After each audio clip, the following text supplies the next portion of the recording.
have had an on and off problem with Candace Owens for the past year and a half.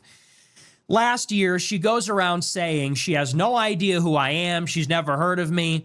And I'm just going to be honest, that's not true. That's a lie. And I've known that for years. I've known that for several years. And after the interview dropped, the people that I heard that from before, they told me the same thing after the interview. About a year and a half ago, she gets released from Daily Wire, and I was extremely supportive of her. And the Groypers were cheering her on. I was a big fan. I was, I think, very complimentary of her in many ways. But of course, everybody was anticipating that we would collaborate in some way. And her audience was begging for it. My audience was asking for it. And she kept making up these excuses and saying, well, I don't really know who he is, which is a lie. I've known from mutual friends, of which there are many, over many years, that she has always, her and her husband have had a problem with me. She has had a problem with me. Her husband has had a problem with me, or they've said negative things about me in the past. They have seen my show. They do know what I'm about. And I've heard that. I can't tell you who has said that because I don't want to betray confidence.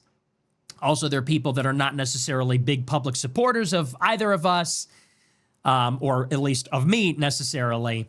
But I've heard this for probably 3 or 4 years from at least 4 or 5 people. She absolutely knows who I am, knows what I'm about.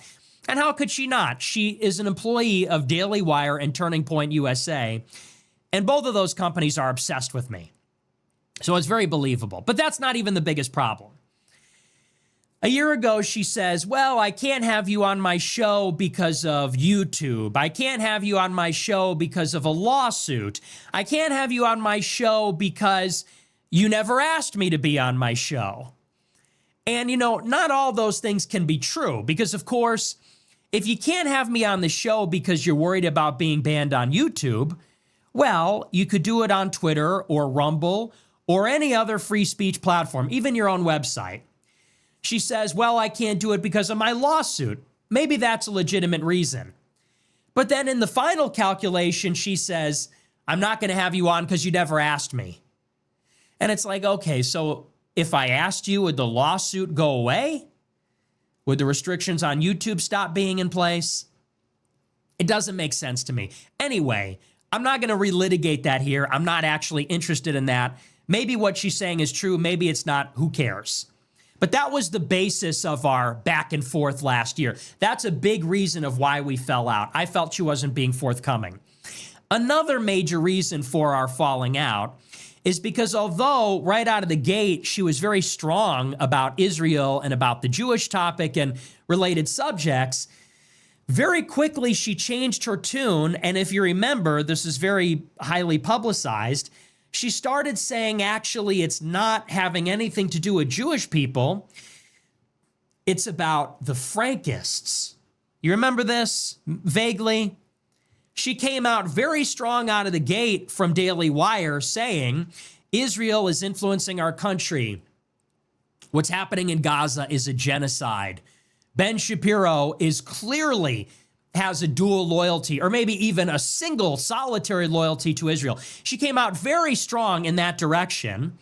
And then about a couple of months later, she changed it and said, actually, I'm wrong.